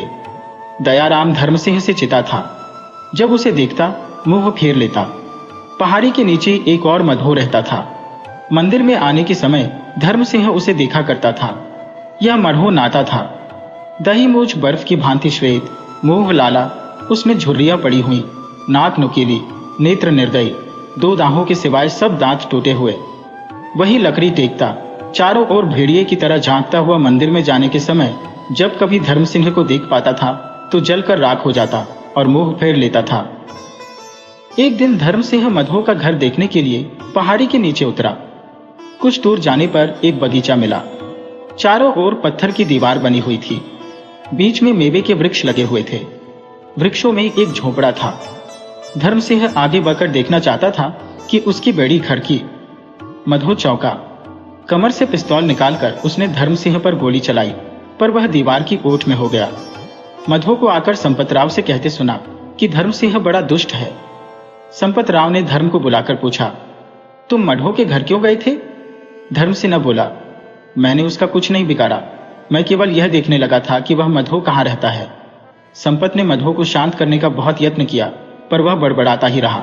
धर्म सिंह केवल इतना ही समझ सका कि मधो यह कह रहा है कि राजपूतों का गांव में रहना अच्छा नहीं, उन्हें मार देना चाहिए। मधो चल दिया तो धर्म सिंह ने संपतराव से पूछा कि मधो कौन है? संपतराव, यह बड़ा आदमी है, इसने बहुत राजपूत मारे हैं। पहले यह बड़ा धनाय था, इसके 3 स्त्रियां और 8 पुत्र थे, सब एक ही गांव में रहा करते थे। एक दिन राजपूतों ने धावा करके गांव जला दिया। इसके 7 पुत्र तो मर गए, 8वां कैद हो गया। यह मधो राजपूतों के पास जाकर और उनके संग रहकर अपने पुत्र की खोज लगाने लगा। अंत में उसे पाकर अपने हाथ से उसका वध करके भाग आया, फिर विरक्त होकर तीर्थयात्रा को चला गया। अब यह पहाड़ी के नीचे रहता है। ये मधो कहता था कि तुम्हें मार डालना उचित है, परंतु मैं तुमको मार नहीं सकता, फिर रुपया कहां से मिलेगा? इसके सिवाय मैं तुम्हें यहां से जाने भी न दूंगा। इस तरह धर्म यहां 1 महीना रहा। दिन को वह इधर उधर फिरा करता या कोई चीज बनाता, लेकिन रात को वह दीवार में छेद किया करता। दीवार पत्थर की थी, खोदना सहज नहीं था, लेकिन वह पत्थरों को रेती से काटता था। यहां तक कि अंत में उसने अपने निकलने भर को एक छेद बना लिया। बस अब उसे यह चिंता हुई कि रास्ता मालूम हो जाए। एक दिन संपतराव शहर गया हुआ था। धर्म सिंह भोजन करके तीसरे पहर रास्ता देखने की इच्छा से सामने वाली पहाड़ी की ओर चल दिया। संपतराव बाहर जाते समय अपने पुत्र से सदैव कह जाया करता था कि धर्म सिंह को आंखों से परे न होने देना। इस कारण बालक उसके पीछे दौड़ा और चिल्लाकर कहने लगा, मत जाओ, मेरे पिता की आज्ञा नहीं है। यदि तुम नहीं लौटोगे तो मैं गांव वालों को बुला लूंगा। धर्म सिंह बालक को फुसलाने लगा, मैं दूर नहीं जाता, केवल उस पहाड़ी पर जाने की इच्छा है। रोगियों के वास्ते मुझे एक बूटी की जरूरत है, तुम भी साथ चलो। बैड़ी के होते कैसे भागूंगा? असंभव है। आओ, कल मैं तुमको तीर्थमान बना दूंगा। बालक मान गया। पहाड़ी की चोटी कुछ दूर न थी। बेड़ी के कारण चलना कठिन था, परंतु ज्योंतियों करके धर्म सिंह चोटी पर पहुंचकर चारों ओर देखने लगा। दक्षिण दिशा में एक घाटी दिखाई दी, उसमें घोड़े चल रहे थे। घाटी के नीचे एक गांव था, उससे परे एक ऊंची पहाड़ी थी, फिर एक और पहाड़ी थी। इन पहाड़ियों के बीचों बीच जंगल था, उससे परे पहाड़ थे, एक से एक ऊंचे। पूर्व और पश्चिम दिशा में भी ऐसी ही पहाड़ियां थी। कंधराव में से जा तहां गांवों का धुआं उठ रहा था। वास्तव में यह मरहठों का देश था। उत्तर की ओर देखा तो पैरों तले एक नदी बह रही है और वही गांव है जिसमें वह रहा करता था। गांव के चारों ओर बगीचे लगे हुए थे और स्त्रियां नदी पर बैठी वस्त्र धो रही थी और ऐसी जान पड़ती थी मानो गुड़िया बैठी है। गांव से परे एक पहाड़ी थी, परंतु दक्षिण दिशा वाली पहाड़ी से नीचे। उससे परे 2 पहाड़ियां और थी, उन पर घना जंगल था। इनके बीच में मैदान था। मैदान के पार बहुत दूर पर कुछ धुआंसा दिखाई दिया। अब धर्म सिंह को याद आया कि किले में रहते हुए सूर्य कहां से उदय होता और कहां अस्त हुआ करता था। उसे निश्चय हो गया कि धुएं का बादल हमारा किला है और उसी मैदान में से जाना होगा। अंधेरा हो गया, मंदिर का घंटा बजने लगा। पशु घर लौट आए। धर्म सिंह भी अपनी कोठरी में आ गया। रात अंधेरी थी। उसने उसी रात भागने का विचार किया, पर दुर्भाग्य से संध्या समय मरहठी घर लौट आए। आज उसके साथ एक मुर्दा था। मालूम होता था कि कोई मरहठा युद्ध में मारा गया है। मरहठे उस शव को स्नान कराकर श्वेत वस्त्र लपेट अर्थी बना राम नाम सत्य कहते हुए गांव से बाहर जाकर शमशान भूमि में दाह करके घर लौट आए। 3 दिन उपवास करने के बाद चौथे दिन बाहर चले गए। संपतराव घर ही में रहा। रात अंधेरी थी, शुक्ल पक्ष अभी लगा ही था। धर्म सिंह ने सोचा कि रात को भागना ठीक है। चरण सिंह से कहा, भाई चरण सुरन तैयार है, चलो भाग चलें। चरण सिंह भयभीत होकर, रास्ता तो जानते ही नहीं, भागेंगे कैसे? धर्म सिंह, रास्ता मैं जानता हूं। चरण सिंह, माना कि तुम रास्ता जानते हो, परंतु एक रात में किले तक नहीं पहुंच सकते। धर्म सिंह, यदि किले तक नहीं पहुंच सकेंगे तो रास्ते में कहीं जंगल में छिपकर दिन काट लेंगे। देखो, मैंने भोजन का प्रबंध भी कर लिया है। यहाँ पड़े पड़े सड़ने में क्या लाभ है? यदि घर में रुपया ना आया तो क्या बनेगा? राजपूतों ने एक मरहठा मार डाला है, इस कारण यह सब बहुत बिगड़े हुए हैं। भागना ही उचित है। चरण सिंह, अच्छा चलो। गांव में जब सन्नाटा हो गया तो धर्म सिंह सुरंग से बाहर निकल आया, पर चरण सिंह के पैर से एक पत्थर गिर पड़ा। धमाका हुआ तो संपतराव का कुत्ता भौंका, लेकिन धर्म सिंह ने उसे पहले ही हिला लिया था। उसका शब्द सुनकर वह चुप हो गया। रात अंधेरी थी, तारे निकले हुए थे, चारों ओर सन्नाटा था, घाटियां धुंध से ढकी हुई थी। चलते चलते रास्ते में किसी छत पर से एक मधो के राम नाम जपने की आवाज सुनाई दी। दोनों दुबक गए। थोड़ी देर में फिर सन्नाटा छा गया, तब वे आगे बढ़े। धुंध बहुत छा गई। धर्म सिंह तारों की ओर देखकर राह चलने लगा। ठंड के कारण चलना सहज न था। धर्म सिंह कूदता फांदता चला जाता था। चरण सिंह पीछे रहने लगा। चरण सिंह, भाई धर्म, जरा ठहरो, जूतों ने मेरे पैरों में छाले डाल दिए। धर्म सिंह, जूते निकालकर फेंक दो, नंगे पैर चलो। चरण सिंह ने जूते निकालकर फेंक दिए। पत्थरों ने उसके पांव घायल कर दिए। वह ठहर ठहर चलने लगा। धर्म सिंह, देखो चरण, पांव तो फिर चंगे हो जाएंगे, पर यदि मरहठों ने आ पकड़ा तो फिर समझ लो कि जान गई। चरण सिंह चुप होकर पीछे चलने लगा। थोड़ी दूर जाने पर धर्म सिंह बोला, हाय हाय, हम रास्ता भूल गए, हमें तो बाईं ओर की पहाड़ी पर चढ़ना चाहिए था। चरण सिंह, ठहरो, दम जरा लेने दो, मेरे पैर घायल हो गए हैं, देखो रक्त बह रहा है। धर्म सिंह, कुछ चिंता नहीं, ये सब ठीक हो जाएंगे, तुम चले चलो। वे लौटकर बाईं ओर की पहाड़ी पर छा गए। आगे जंगल मिला। झाड़ियों ने उनके सब वस्त्र फाड़ डाले। इतने में कुछ आहट हुई। वे डर गए। समीप जाने पर मालूम हुआ कि 12 सिंगा भागा जा रहा है। प्रातःकाल होने लगा। किला यहां से अभी 7 मील पर था। मैदान में पहुंचकर चरण सिंह बैठ गया और बोला, मेरे पांव थक गए, मैं अब नहीं चल सकता। धर्म सिंह क्रोध से, अच्छा तो राम राम, मैं अकेला ही चलता हूं। चरण सिंह उठकर साथ हो लिया। 3 मील चलने पर अचानक सामने से घोड़े की टाप सुनाई दी। वे भागकर जंगल में घुस गए। धर्म सिंह ने देखा कि घोड़े पर छा हुआ एक मरहठा जा रहा है। जब वह निकल गया तो धर्म बोला कि भगवान ने बड़ी दया की कि उसने हमें नहीं देखा। चरण भाई, अब चलो। चरण सिंह, मैं नहीं चल सकता, मुझ में ताकत नहीं। चरण सिंह मोटा आदमी था। ठंड के मारे उसके पैर अकड़ गए। धर्म सिंह उसे उठाने लगा तो चरण सिंह ने चीख मारी। धर्म सिंह, है यह क्या? मरहठा तो अभी पास ही जा रहा है, कहीं सुन न ले। अच्छा, यदि तुम नहीं चल सकते हो तो मेरी पीठ पर बैठ जाओ। धर्म सिंह ने चरण सिंह को पीठ पर बिठलाकर किले की राह ली। धर्म सिंह, भाई चरण सिंह, सीधी तरह बैठे रहो, गला क्यों घोटते हो? अब उधर की बात सुनिए। मरहठी ने चरण सिंह का शब्द सुन लिया। उसने गोली चलाई परंतु खाली गई। मरहठा दूसरे साथियों को लेने के लिए घोड़ा दौड़ाकर चल दिया। धर्म सिंह, चरण, मालूम होता है कि उस दुष्ट ने तुम्हारी आवाज सुन ली। वह अपने साथियों को बुलाने गया है। यदि उसके आने से पहले पहले हम दूर नहीं निकल जाएंगे तो समझो कि जान गई। मन में, ये बोझा मैंने क्यों उठाया? यदि मैं अकेला होता तो अब तक कभी का निकल गया होता। चरण सिंह, तुम अकेले चले जाओ, मेरे कारण प्राण क्यों खोते हो? धर्म सिंह, कदापि नहीं, साथी को छोड़कर चल देना धर्म के विरुद्ध है। धर्म सिंह फिर चरण सिंह को कंधे पर लादकर चलने लगा। आधा मील चलने पर एक झरना मिला। धर्म सिंह बहुत थक गया था। चरण सिंह को कंधे से उतारकर विश्राम करने लगा। पानी पीना ही चाहता था कि पीछे से घोड़ों की टापें सुनाई दी। दोनों भागकर झाड़ियों में छिप गए। मरहठे ठीक वहीं आकर ठहरे जहां दोनों छिपे हुए थे। उन्होंने सूंघ लेने को कुत्ता छोड़ा। फिर क्या था, दोनों पकड़े गए। मरहठों ने दोनों को घोड़ों पर लाद लिया। राह में संपतराव मिल गया। अपने कैदियों को पहचाना। तुरंत उन्हें अपने साथ वाले घोड़ों पर बैठाया और दिन निकलते निकलते वे सब ग्राम में पहुंच गए। उसी समय मधो भी वहां आ गया। सब मरहठी विचार करने लगे कि क्या किया जाए। मधो ने कहा कि कुछ मत करो, इन दोनों का तुरंत वध कर दो। संपतराव, मैंने तो उन पर रुपया लगाया है, मार कैसे डालूं? मधो, राजपूतों को पालना पाप है, वे तुम्हें सिवाय दुख के और कुछ न देंगे, मारकर झगड़ा समाप्त करो। मरहठे इधर उधर चले गए।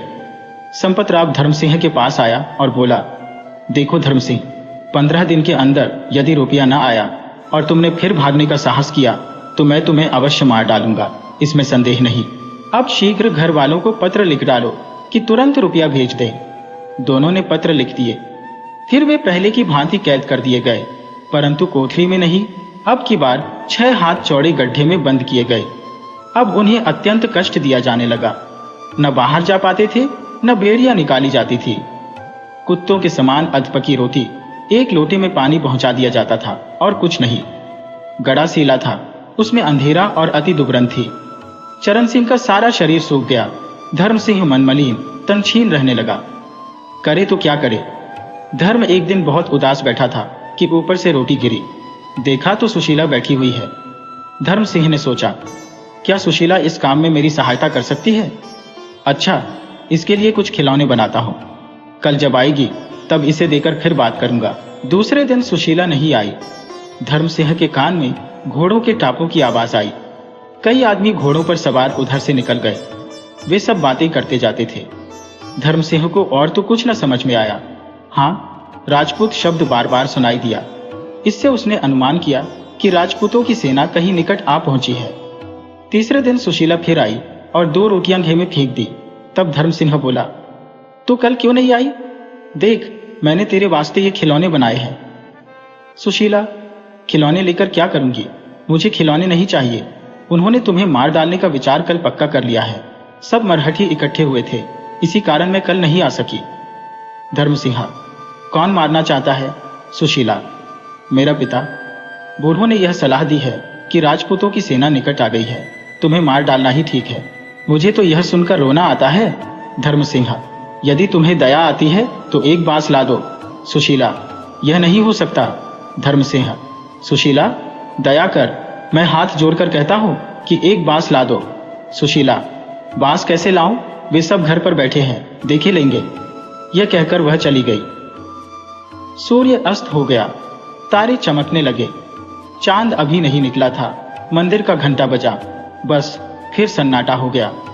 धर्म सिंह इस विचार में बैठा था कि सुशीला बांस लाएगी अथवा नहीं। अचानक ऊपर से मिट्टी गिरने लगी। देखा तो सामने की दीवार में बांस लटक रहा है। धर्म सिंह बहुत प्रसन्न हुआ। उसने बांस को नीचे खींच लिया। बाहर आकाश में तारे चमक रहे थे। गर्ती के किनारे पर मुंह रखकर धीरे से सुशीला ने कहा, धर्म सिंह, सिवाय 2 के और सब बाहर चले गए हैं। धर्म सिंह ने चरण सिंह से कहा, भाई चरण, आओ एक बार फिर यत्न कर देखें, हिम्मत न हारो। चलो, मैं तुम्हारी सहायता करने को तैयार हूं। चरण सिंह, मुझमें तो करवट लेने की शक्ति नहीं, चलना तो एक और रहा, मैं नहीं भाग सकता। धर्म सिंह, अच्छा, राम राम, परंतु मुझे निर्दयी मत समझना। धर्म सिंह चरण सिंह से गले मिला। बांस का एक सिरा सुशीला ने पकड़ा, दूसरा सिरा धर्म सिंह ने। इस भांति वह बाहर निकल आया। धर्म सिंह, सुशीला, तुम्हें भगवान कुशल से रखे, मैं जन्म भर तुम्हारा जस गाऊंगा। अच्छा, जीती रहो, मुझे भूल मत जाना। धर्म सिंह ने थोड़ी दूर जाकर पत्थरों से बेड़ी तोड़ने का बहुत ही यत्न किया, पर वह न टूटी। वह उसे हाथ में उठाकर चलने लगा। वह चाहता था कि चंद्रमा उदय होने से पहले जंगल में पहुंच जाए, परंतु पहुंच न सका। चंद्रमा निकल आया, चारों ओर उजाला हो गया, पर सौभाग्य से जंगल में पहुंचने तक राह में कोई न मिला। धर्म सिंह फिर बेड़ी तोड़ने लगा, पर सारा यत्न निष्फल हुआ। वह थक गया, हाथ पांव घायल हो गए। विचारने लगा, अब क्या करूं? बस चलो, ठहरने का काम नहीं। यदि एक बार बैठ गया तो फिर उठना कठिन हो जाएगा। माना कि प्रातःकाल से पहले किले में नहीं पहुंच सकता। न सही, दिन भर जंगल में काट दूंगा, रात आने पर फिर चल दूंगा। सहसा पास से 2 मरहट्टे निकले। वह झट झाड़ी में छिप गया। चांद फीका पड़ गया, सवेरा होने लगा। जंगल पीछे छूट गया, साफ मैदान आ गया, किला दिखाई देने लगा।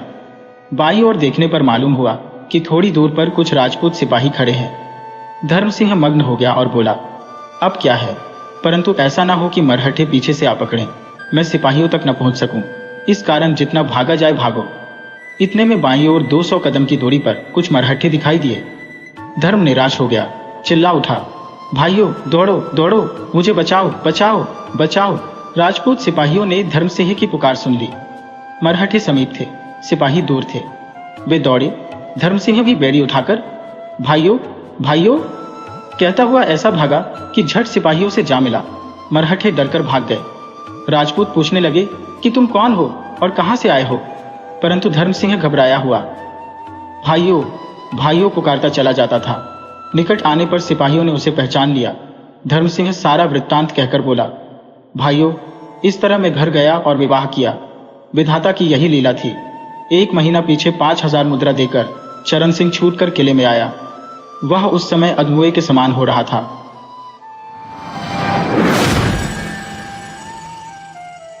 एक बार एक शहर में एक बहुत बड़ा डॉक्टर रहता था। वह अपनी पत्नी और एक छोटे बेटे को छोड़कर मर गया। जब वह बेटा बड़ा हो गया तो उसकी मां ने उसके पिता की इच्छा के अनुसार उसका नाम हसीबो करीमुद्दीन रखा। जब हसीबो ने स्कूल में पढ़ना लिखना सीख लिया तब उसकी मां ने उसको एक दर्जी के पास सिलाई का काम सीखने के लिए भेजा, पर वह दर्जी का काम नहीं सीख सका। फिर उसकी मां ने उसको एक चांदी की चीजें बनाने वाले के पास भेजा, पर वह काम भी नहीं सीख सका।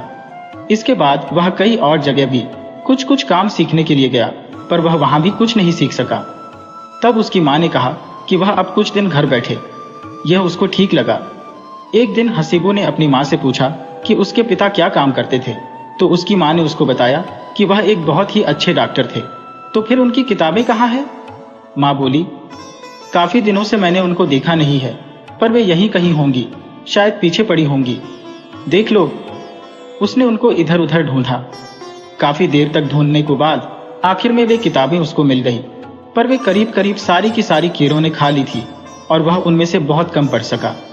एक दिन उनके 4 पड़ोसी उनके घर आए और उसकी मां से कहा कि अपने बेटे को हमारे साथ जंगल में लकड़ी काटने के लिए भेज दो। वे लोग वहीं पास में ही काम करते थे। वे जंगल से लकड़ी काटते थे, गधों पर लादते थे और शहर जाकर उसे बेच देते थे। लोग उस लकड़ी से आग जलाते थे। उसकी मां ने हाँ कर दी और कहा, कल मैं उसके लिए एक गड्ढा खरीद दूंगी और फिर वह तुम्हारे साथ तुम्हारे काम धंधे में लग जाएगा। अगले दिन हसीबो की मां ने उसके लिए एक गड्ढा खरीद दिया और वह अपने गड्ढे को लेकर उन 4 आदमियों के साथ लकड़ी काटने चला गया। उस दिन उन लोगों ने बहुत काम किया और बहुत सारा पैसा कमाया। यह सब 6 दिनों तक चला, पर 7वें दिन बहुत तेज बारिश हो गई और उन सबको बारिश से भीगने से बचने के लिए एक गुफा में जाना पड़ा। हसीबो गुफा में एक तरफ अकेला बैठा था। उसके पास कुछ करने को तो था नहीं। सुबह एक पत्थर उठाकर उसे जमीन पर मारने लगा। उसने वह पत्थर 2-4 बार ही मारा था कि उसको वहां से कुछ ऐसी आवाज आई जैसी कि खोखली जमीन पर मारने पर आती है। उसने अपने साथियों को आवाज लगाई और बोला कि ऐसा लगता है कि यहाँ कोई छेद है। पहले तो किसी ने उसकी आवाज ही नहीं सुनी, पर जब उसने दोबारा आवाज लगाई तो वे लोग आए और यह जानने के लिए कि वह खोखली जमीन की आवाज कहां से आ रही थी, उन्होंने वहां खोदना शुरू किया। वे लोग बहुत देर तक नहीं खोद पाए थे कि उनको कुएं की तरह का एक बहुत बड़ा गड्ढा दिखाई दिया जो शहद से भरा था। उस दिन उन्होंने कोई लकड़ी नहीं काटी, बल्कि सारा दिन शहद इकट्ठा करने और उसको बेचने में ही लगा दिया। सारा शहद जल्दी से जल्दी निकालने के चक्कर में उन्होंने हसीबो को उस शहद के कुएं में नीचे उतार दिया और उससे शहद ऊपर देने के लिए कहा, और वे खुद उस शहद को बर्तनों में इकट्ठा कर करके बाजार बेचने के लिए ले जाते रहे। आखिर में जब वहां बहुत कम शहद रह गया तो उन्होंने उस लड़के से उसको भी इकट्ठा करने के लिए कहा और वे खुद एक रस्सी लाने चले गए ताकि वे उस लड़के को बाहर निकाल सके। पर बाद में उन्होंने उस लड़के को उसी कुएं में छोड़ दिया और शहद बेचने से जो पैसा उन्होंने कमाया था उसे भी केवल आपस में ही बांट लिया। उस लड़के को कुछ भी नहीं दिया। लड़के ने भी जब सारा शहद बटोर लिया तो रस्सी के लिए आवाज लगाई, पर वहां कोई होता तो बोलता। वे लोग तो सब वहां से चले गए थे। 3 दिन तक वह लड़का उसी कुएं में पड़ा रहा। अब उसको यकीन हो गया था कि उसके साथी लोग उसको छोड़कर चले गए थे। उधर उसके 4 साथी उसकी मां के पास गए और उससे कहा कि उसका बेटा जंगल में उनसे बिछड़ गया। उसके बाद उन्होंने शेर की दहाड़ की आवाज भी सुनी। काफी ढूंढने पर भी लड़के और उसके गड्ढे का कहीं पता नहीं चला। इससे ऐसा लगता ही कि हसीबो और उसके गड्ढे दोनों को शेर ने खा लिया। जाहिर है कि हसीबो की मां अपने बेटे के लिए बहुत रोई, बहुत चिल्लाई, पर क्या कर सकती थी। बेचारी रो पीट कर बैठ गई। उसके पड़ोसियों ने उसके हिस्से का पैसा भी रख लिया था। उधर हसीबो उस कुएं में इधर उधर चक्कर काटता रहा और सोचता रहा कि आखिर उसका होगा क्या।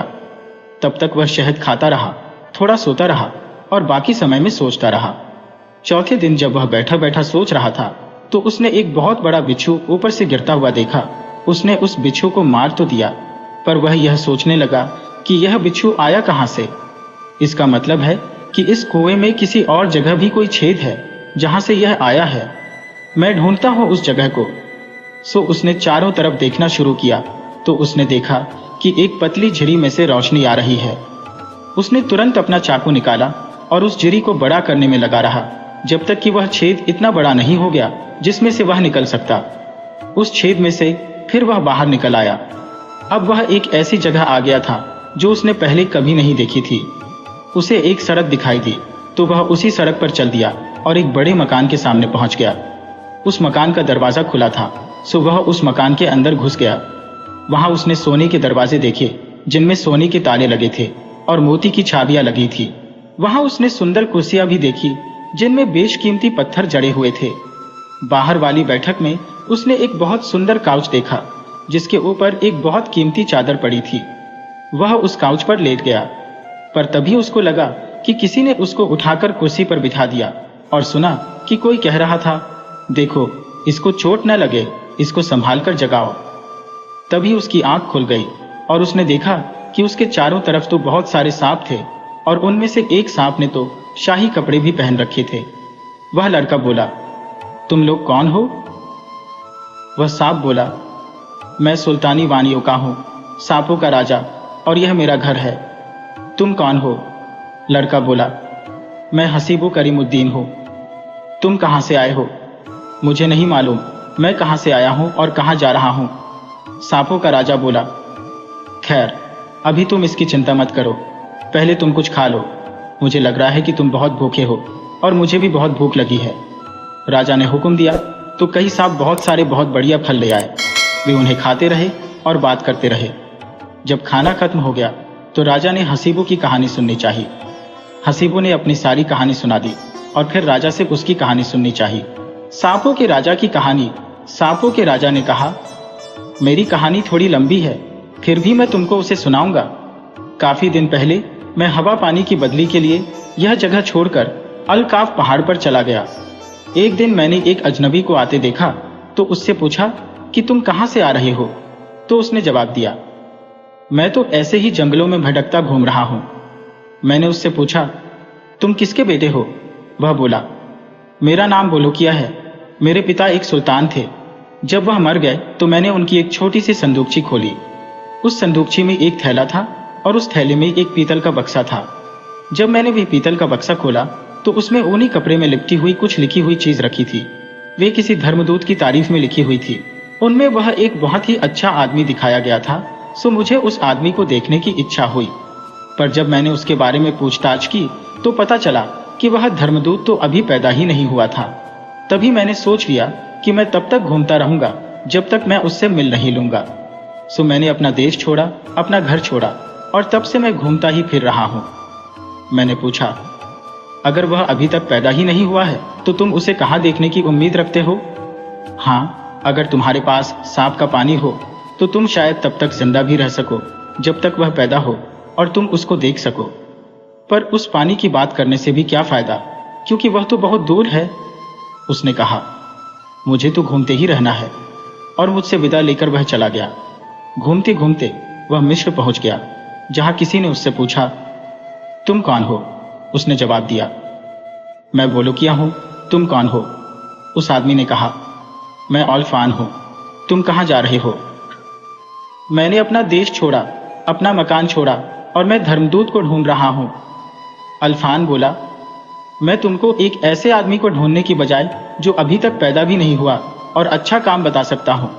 चलो पहले हम सांपों के राजा के पास चलते हैं और उससे कोई जादुई दवा लेते हैं। फिर हम राजा सोलोमन के पास चलते हैं और उससे उसकी अंगूठी लेते हैं। उस अंगूठी से हम जिनी को अपना नौकर बना लेंगे और फिर उससे जो चाहे वह काम ले लेंगे।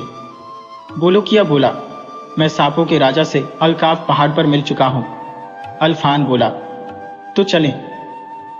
अब अल्फान तो सोलोमन की अंगूठी लेना चाहता था ताकि वह एक बहुत बड़ा जादूगर बन जाए और जिनी और चिड़ियों आदि को अपने बस में कर सके, जबकि बोलोकिया तो केवल धर्मदूत से ही मिलना चाहता था।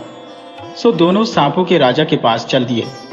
जब वे जा रहे थे तो अल्फान बोला, एक पिंजरा बना लेते हैं, उसमें हम सांपों के राजा को कैद कर लेंगे और उसको साथ में ले चलेंगे। ठीक है। सो दोनों ने एक पिंजरा बनाया, उसमें एक प्याला दूध रखा और एक प्याला शराब रखी और उसको अलकाफ पहाड़ पर ले आए। मैंने बेवकूफ़ की तरह वह सारी शराब पी ली और नशे में धुत हो गया। उसी हालत में उन्होंने मुझे पिंजरे में बंद किया और अपने साथ ले गए। जब मुझे होश आया तो मैंने अपने आप को एक पिंजरे में बंद पाया और मैंने देखा कि भोलुकिया उस पिंजरे को ले जा रहा था। मैं बोला, तुम आदमी के बच्चे बहुत खराब हो, तुम क्या चाहते हो मुझसे? वे बोले, हमें कोई ऐसी दवा चाहिए जिसको हम अपने पैरों पर लगाकर जहां भी हमें अपने सफर में पानी पर चलने की जरूरत हो हम उस पर चल सकें। ठीक है, चलो। चलते चलते हम एक ऐसी जगह आ गए जहां बहुत सारे और बहुत तरीके के पेड़ थे। जब उन पेड़ों ने मुझको देखा तो कहने लगे, मैं इस चीज की दवा हूं, मैं उस चीज की दवा हूं, मैं हाथों की दवा हूं, मैं पैरों की दवा हूं। उसी समय एक पेड़ ने कहा, अगर मुझे कोई पैरों पर लगा ले तो वह पानी पर चल सकता है। जब मैंने उन दोनों को यह बताया तो वे बोले, यही तो हम चाहते थे। सो उन्होंने उस पेड़ से बहुत सारी वह दवा ले ली। इसके बाद वे मुझे पहाड़ वापस ले गए, आजाद कर दिया और चले गए। मुझे छोड़कर वे अपने रास्ते चले गए और समुद्र के किनारे तक पहुंच गए। वहां उन्होंने वह दवा अपने पैरों पर लगाई और पानी पर काफी दिनों तक चलते रहे, जब तक वे सोलोमन की जगह के पास तक नहीं पहुंच गए। वहां उन्होंने एक जगह इंतजार किया जहां अल्फान ने फिर से दवाएं बनाई। फिर वे सोलोमन के पास पहुंचे। उस समय वह सो रहा था और उसका जिनी उसका पहरा दे रहा था। उसका वह हाथ उसकी छाती पर रखा था जिसमें वह अंगूठी पहनता था। जैसे ही बोलोकिया सोलोमन की अंगूठी लेने के लिए उसकी तरफ बढ़ा तो एक जिनी ने पूछा, तुम कहां जा रहे हो? बोलोकिया बोला, मैं अल्फान के साथ हूं और अल्फान सोलोमन की अंगूठी लेने आया है। जिनी बोला, जाओ यहां से, वह आदमी तो मरने वाला है। जब अल्फान की तैयारियां पूरी हो गईं, उसने बोलोकिया से कहा, तुम यही मेरा इंतजार करो, मैं अभी आता हूं। और वह अंगूठी लेने चला गया। जैसे ही वह अंगूठी लेने के लिए बढ़ा तो उसे एक बहुत जोर से चिल्लाहट सुनाई दी और किसी अनदेखी ताकत ने उसको उठाकर बहुत दूर फेंक दिया। किसी तरह वह उठा और अभी भी अपनी दवा में विश्वास रखते हुए वह फिर अंगूठी लेने के लिए बढ़ा। तभी सांस का एक जोर का झोंका उसके चेहरे पर लगा और वह जलकर राख हो गया। जब बोलोकिया यह सब देख रहा था, एक आवाज बोली, जाओ यहां से, देखो ये आदमी मर चुका है। वह आवाज सुनकर बोलोकिया वहां से लौट पड़ा और समुद्र तक आया। वहां आकर उसने फिर से अपने पैरों पर पानी पर चलने वाली दवा लगाई और समुद्र पार कर समुद्र के दूसरी तरफ आ गया। उसके बाद भी वह कई सालों तक इधर उधर घूमता रहा। एक सुबह उसने एक आदमी देखा जिससे उसने कहा, सलाम। उस आदमी ने भी उसको सलाम किया। बोलोकिया ने उससे पूछा, तुम कौन हो? वह आदमी बोला, मेरा नाम जान शाह है, तुम कौन हो? बोलोकिया ने उससे उसकी कहानी सुनाने की प्रार्थना की। वह आदमी जो कभी हंस रहा था कभी रो रहा था, उसने बोलोकिया से पहले उसकी कहानी सुनाने के लिए कहा। बोलोकिया की कहानी सुनने के बाद जान शाह बोला, बैठो, मैं तुमको शुरू से अपनी कहानी सुनाता हूं। मेरा नाम जान शाह है। मेरे पिता ताइगेमस सुल्तान थे। वह रोज जंगल में शिकार खेलने जाया करते थे। एक दिन मैंने उनसे कहा कि मैं भी आपके साथ शिकार पर जाना चाहता हूं। वह बोले, नहीं बेटा, तुम अभी घर में ही रहो, तुम अभी यही ठीक हो। इस पर मैंने बहुत जोर से रोना शुरू कर दिया। क्योंकि अपने माता पिता का अकेला बच्चा था और मेरे पिता मुझे बहुत प्यार करते थे। वह मेरा रोना नहीं देख सके। सो वह बोले, अच्छा, चलो रो नहीं। इस तरह हम सब जंगल गए। हमारे साथ बहुत सारे नौकर चाकर थे। जब हम जंगल पहुंच गए तो वहां जाकर हम लोगों ने खाना खाया और शराब पी और फिर सब शिकार के लिए निकल गए। मैं अपने 7 नौकरों के साथ शिकार पर गया। हमें एक सुंदर हिरन दिखाई दिया। हम उसके पीछे समुद्र तक भागते चले गए। भागते भागते वह हिरन पानी में चला गया तो मैंने और मेरे 4 नौकरों ने भी एक नाव ली और उस हिरन का पीछा किया। बाकी बचे मेरे 3 नौकर मेरे पिता के पास लौट गए। हम उस हिरन का पीछा करते करते समुद्र में काफी दूर तक निकल गए, पर किसी तरह हमने उसे पकड़ लिया और मार दिया। उसी समय बहुत तेज हवा चलने लगी और हम समुद्र में रास्ता भटक गए। जब वे 3 नौकर मेरे पिता के पास पहुंचे तो मेरे पिता ने उनसे पूछा, तुम्हारा मालिक कहाँ है? उन्होंने मेरे पिता को हिरन, उसके समुद्र में भाग जाने और हमारा नाव में उसका पीछा करने के बारे में बताया तो वह रोकर बोली, मेरा बेटा तो गया, मेरा बेटा तो गया। और घर लौटकर मुझे मरा हुआ समझकर वह बहुत रोए। कुछ समय समुद्र में इधर उधर घूमने के बाद हम एक टापू पर आए जहां बहुत सारी चिड़िया थी। वहां हमें फल और पानी मिल गया था, सो हमने फल खाए और पानी पिया। रात हमने एक पेड़ के ऊपर सोकर गुजारी। सुबह को हम फिर से अपने सफर पर चल दिए और एक दूसरे टापू पर आए। पिछले टापू की तरह से हमको यहाँ भी फल और पानी मिल गया, सो हमने फल खाए और पानी पिया और रात पेड़ के ऊपर गुजारी। रात में कुछ जंगली जानवरों की आवाजें आती रही। सुबह जितनी जल्दी हो सकता था हमने वह टापू भी छोड़ दिया और अपने सफर पर निकल पड़े। चलते चलते हम एक तीसरे टापू पर आए। वहां भी हमने खाना ढूंढने की कोशिश की तो हमें एक पेड़ दिखाई दिया जो लाल धारी वाले सेबों से लदा हुआ था। जैसे ही हमने एक सेब तोड़ने की कोशिश की, हमें किसी की आवाज सुनाई दी, इस पेड़ को नहीं छूना, यह पेड़ राजा का है। हम रुक गए। रात के समय वहां बहुत सारे बंदर आए जो हमें ऐसा लगा कि हमको देखकर बहुत खुश थे। वे हमारे लिए बहुत सारे फल लाए जिनको हम खा सकते थे। तभी मैंने उनमें से एक बंदर को यह कहते हुए सुना, हम इस आदमी को अपना सुल्तान बना लेते हैं। दूसरा बोला, हमें इसको अपना सुल्तान बनाने से क्या फायदा, ये सब तो सुबह होने पर भाग जाएंगे। तीसरा बोला, पर अगर हम उनकी नाव तोड़ दें तब वे नहीं भाग सकते ना। और वही हुआ। जब हम सुबह अपनी नाव में जाने के लिए तैयार हुए तो हमने देखा कि हमारी नाव तो टूटी पड़ी है। अब हमारे पास वहां रुकने और उन बंदरों के साथ खेलने के अलावा और कोई चारा नहीं था। बंदर हम लोगों से काफी खुश दिखाई देते थे। एक दिन मैं उस टापू पर टहल रहा था कि मुझे एक पत्थर का बहुत बड़ा मकान दिखाई दिया। उसके दरवाजे पर लिखा हुआ था, जब भी कोई आदमी इस टापू पर आता है तो उसके लिए इस टापू को छोड़ना मुश्किल है, क्योंकि यहाँ के बंदर किसी आदमी को अपना राजा बनाना चाहते हैं। अगर वह यहाँ से भागने का रास्ता ढूंढने की कोशिश करता है तो उसको लगता है कि ऐसा कोई रास्ता है ही नहीं, पर एक रास्ता है और वह रास्ता यहाँ से उत्तर की तरफ है। अगर तुम उस तरफ जाओगे तो तुमको एक मैदान मिलेगा जहाँ बहुत सारे शेर और सांप रहते हैं। तुमको उन सबसे लड़ना होगा और जब तुम उनको जीत लोगे तभी तुम आगे जा सकते हो। आगे जाकर तुम्हें एक और मैदान मिलेगा जहाँ कुत्तों जितनी बड़ी चींटियां रहती हैं। उनके दांत भी कुत्तों के दांत जैसे हैं और वे बड़ी भयानक है। तुमको उनसे भी लड़ना होगा और अगर तुमने उनको जीत लिया तो बस फिर आगे का रास्ता साफ है। मैंने ये खबर अपने नौकरों को बताई तो हम लोग इस नतीजे पर पहुंचे कि मरना तो हमें दोनों तरीके से है, तो क्यों ना हम अपनी आज़ादी को पाने के लिए लड़ते हुए मरे। हम सबके पास हथियार थे, सो हम लोग उत्तर की तरफ चल दिए। जब हम पहले मैदान में पहुंचे तो शेर, चीतों और सांपों से लड़ाई में हमारे 2 नौकर मारे गए।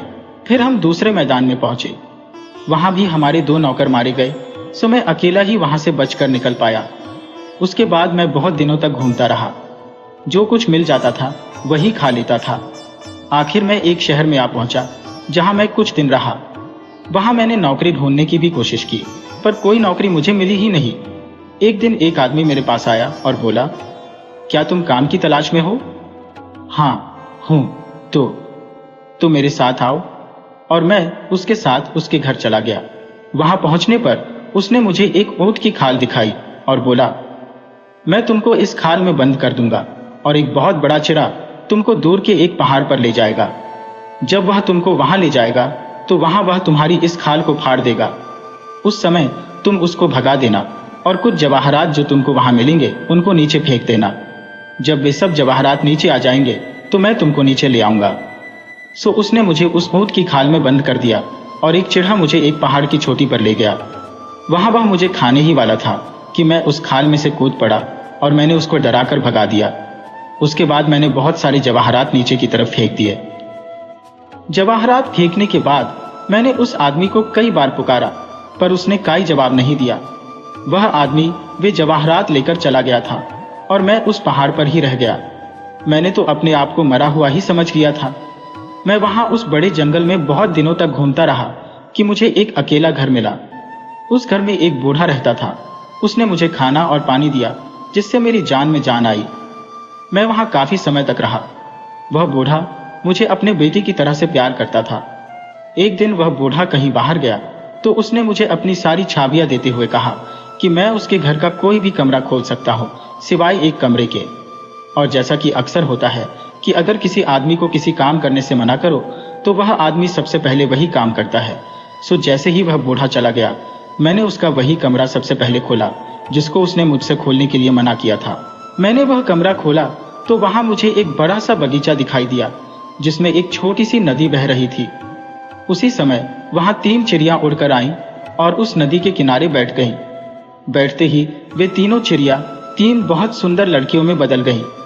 तीनों ने अपने कपड़े उतारकर किनारे पर रखे, नदी में नहाई, फिर कपड़े पहने और फिर से चिड़ियों में बदलकर फुर्र से उड़ गईं। मैं यह सब देखता रहा। मैंने दरवाजे को ताला लगा दिया और चला गया, पर मेरी भूख गायब हो गई थी। मैं इधर उधर बिना किसी काम के घूमता रहता। जब वह बूढ़ा घर वापस लौटा तो उसने मेरा यह अजीब हाल देखा तो मुझसे पूछा, क्या बात है, तुम ऐसे क्यों घूम रहे हो? मैंने उसे बता दिया कि मैंने वे 3 लड़कियां देखी थी, जिनमें से एक मुझे बहुत अच्छी लगी। अगर मैं उससे शादी नहीं कर पाया तो मैं मर जाऊंगा। उस बूढ़े आदमी ने बताया कि यह तो मुमकिन ही नहीं था, क्योंकि वे तीनों लड़कियां जिन्हीं के राजा की लड़कियां थी और जहां हम थे वे वहां से 3 साल की दूरी पर रहती थी।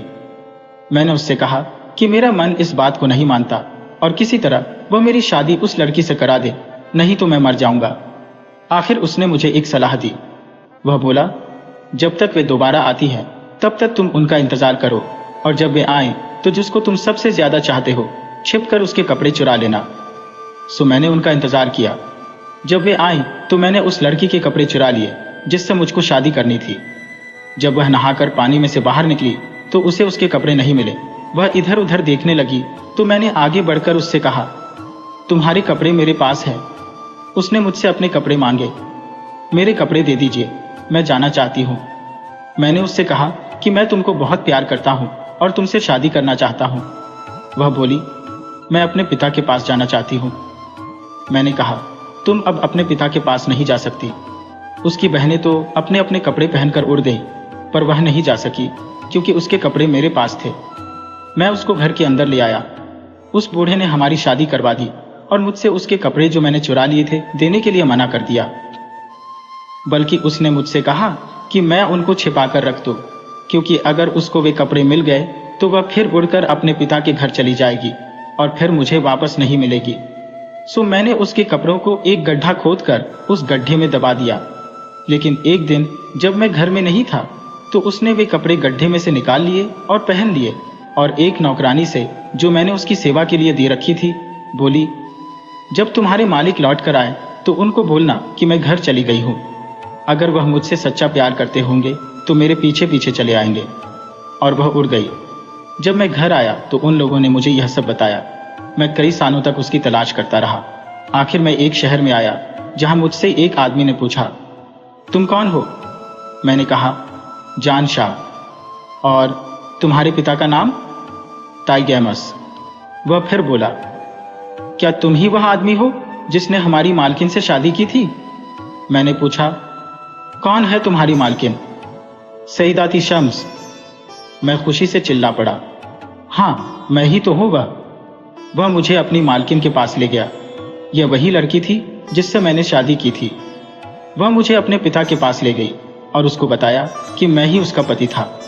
सब लोग बहुत खुश हुए। फिर हमने सोचा कि हम एक बार अपना पुराना घर देखकर आए तो उसके पिता का जनी हमको 3 दिन में वहां ले गया। हम वहां 1 साल रहे और फिर लौट आए। लेकिन कुछ ही समय बाद मेरी पत्नी मर गई। उसके मरने के बाद मैं बहुत दुखी हो गया। उसके पिता ने मुझे बहुत समझाने की कोशिश की। अपनी दूसरी बेटी की शादी भी मुझसे करनी चाहिए, पर मुझे उसके बिना कुछ अच्छा नहीं लगता था और आज तक मैं उसी के दुख में दुखी हूं। यही है मेरी कहानी। अपनी कहानी सुनाने के बाद बोलूकिया अपने रास्ते चला गया और इधर उधर घूमता रहा, फिर मर गया। कहानी सुनने के बाद हसीबू ने सांपों के राजा से उसको घर भेजने की प्रार्थना की, पर सांपों के राजा सुल्तानी वानियोका ने हसीबू से कहा, जब तुम घर चले जाओगे तुम जरूर ही मुझे नुकसान पहुंचाओगे। हसीबू को उसका यह विचार बिल्कुल भी अच्छा नहीं लगा, पर वह बोला, मैं किसी भी तरह आपको किसी भी तरह का नुकसान पहुंचाने की सोच भी नहीं सकता। मैं आपसे प्रार्थना करता हूं कि आप मुझे मेरे घर भेज दीजिए। सांपों का राजा बोला, मैं तुमको घर भेज तो दूंगा, पर मुझे यकीन है कि तुम वापस जरूर आओगे और मुझे मार डालोगे। हसीबू फिर बोला, मैं इतना बेवफा कभी नहीं हो सकता कि मैं आपको मारने के लिए यहाँ वापस आऊं।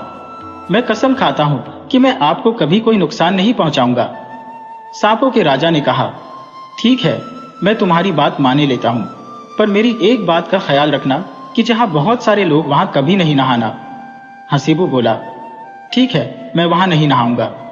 और राजा ने उसको उसके घर भेज दिया। हसीबू अपनी माँ के पास गया।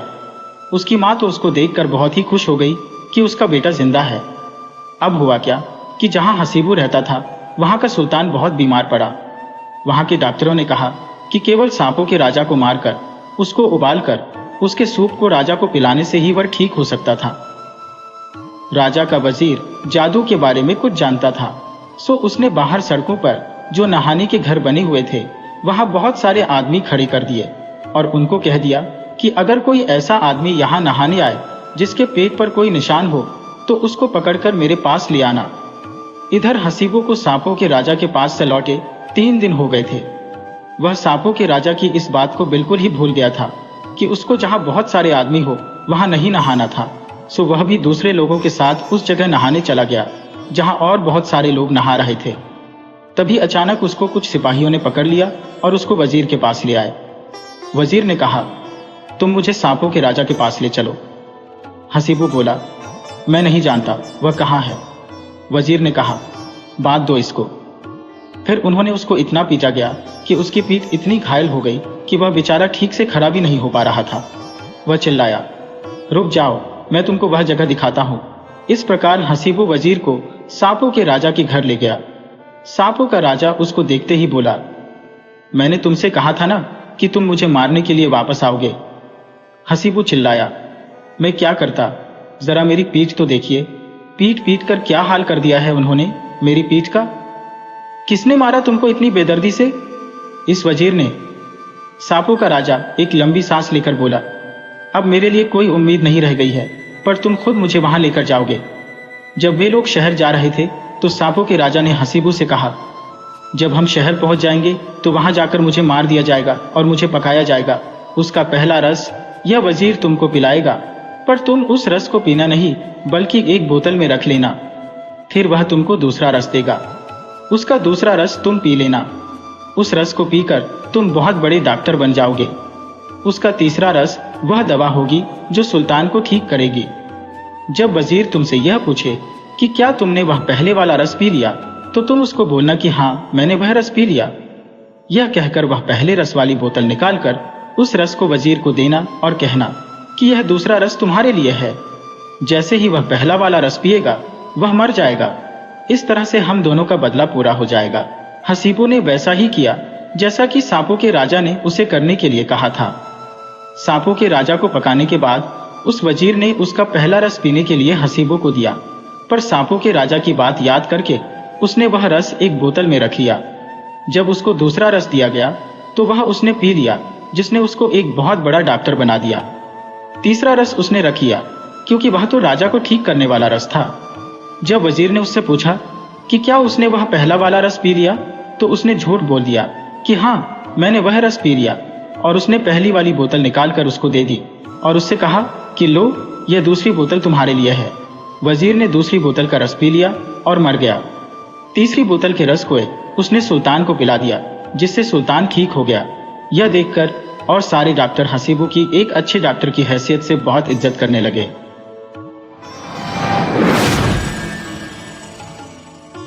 वीडियो अच्छी लगे हो तो इसे लाइक करें और ऐसे ही मज़ेदार कहानियों के लिए चैनल को सब्सक्राइब करें और बेल आइकन दबाएं।